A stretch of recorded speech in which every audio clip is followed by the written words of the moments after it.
The appearance of the place through which he walked in the morning was not calculated to raise the spirits of the young surgeon, or to dispel any feelings of anxiety or depression which the singular kind of visit he was about to make had awakened. Striking off from the high road, his way lay across a marshy common, through irregular lanes with here and there a ruinous and dismantled cottage, fast falling to pieces with decay and neglect. A stunted tree, or pool of stagnant water, roused into a sluggish action by the heavy rain of the preceding night, skirted the path occasionally, and now and then a miserable patch of garden ground with a few old boards knocked together for a summer house, and old palings imperfectly mended with stakes pilfered from the neighboring hedges, bore testimony at once to the poverty of the inhabitants, and the little scruple they entertained in appropriating the property of other people to their own use. Occasionally a filthy-looking woman would make her appearance from the door of a dirty house, to empty the contents of some cooking utensil into the gutter in front, or to scream after a little slipshod girl who had contrived to stagger a few yards from the door under the weight of a sallow infant almost as big as herself. But scarcely anything was stirring around, and so much of the prospect as could be faintly traced through the cold, damp mist which hung heavily over it presented a lonely and dreary appearance, perfectly in keeping with the objects we have described. After plodding wearily through the mud and mire, making many inquiries for the place to which he had been directed, and receiving as many contradictory and unsatisfactory replies in return, the young man at length arrived before the house which had been pointed out to him as the object of his destination. It was a small, low building, 1 story above the ground, with even a more desolate and unpromising exterior than any he had yet passed. An old yellow curtain was closely drawn across the window upstairs, and the parlor shutters were closed but not fastened. The house was detached from any other, and as it stood at an angle of a narrow lane, there was no other habitation in sight. When we say that the surgeon hesitated and walked a few paces beyond the house before he could prevail upon himself to lift the knocker, we say nothing that need raise a smile upon the face of the boldest reader. The police of London were a very different body in that day. The isolated position of the suburbs, when the rage for building and the progress of improvement had not yet begun to connect them with the main body of the city and its environs, rendered many of them, and this in particular, a place of resort for the worst and most depraved characters. Even the streets in the gayest parts of London were imperfectly lighted at that time, and such places as these were left entirely to the mercy of the moon and stars.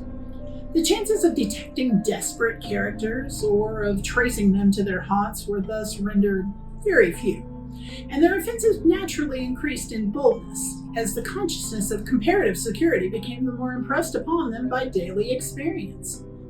Added to these considerations, it must be remembered that the young man had spent some time in the public hospitals of the metropolis, and although neither Burke nor Bishop had then gained a horrible notoriety, his own observation might have suggested to him how easily the atrocities to which the former has since given his name might be committed. Be this as it may, whatever reflection made him hesitate, he did hesitate. But being a young man of strong mind and great personal courage, it was only for an instant. He stepped briskly back and knocked gently at the door. A low whispering was audible immediately afterwards, as if some person at the end of the passage were conversing stealthily with another on the landing above. It was succeeded by the noise of a pair of heavy boots upon the bare floor. The door chain was softly unfastened, the door opened, and a tall, ill-favored man with black hair and a face, as the surgeon often declared afterwards, as pale and haggard as the countenance of any dead man he ever saw, presented himself. "Walk in, sir," he said in a low tone. The surgeon did so, and the man, having secured the door again by the chain, led the way to a small back parlor at the extremity of the passage. "Am I in time?" "Too soon," replied the man. The surgeon turned hastily round with a gesture of astonishment not unmixed with alarm, which he found it impossible to repress. "If you'll step in here, sir," said the man, who had evidently noticed the action. If you'll step in here, sir, you won't be detained 5 minutes, I assure you." The surgeon at once walked into the room. The man closed the door and left him alone. It was a little cold room, and no other furniture than 2 deal chairs and a table of the same material.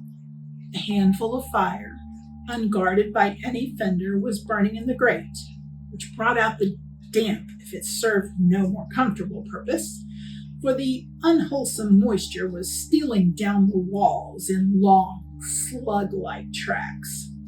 The window, which was broken and patched in many places, looked into a small enclosed piece of ground almost covered with water. Not a sound was to be heard either within the house or without. The young surgeon sat down by the fireplace to await the result of his first professional visit. He had not remained in this position many minutes when the noise of some approaching vehicle struck his ear. It stopped. The street door was opened.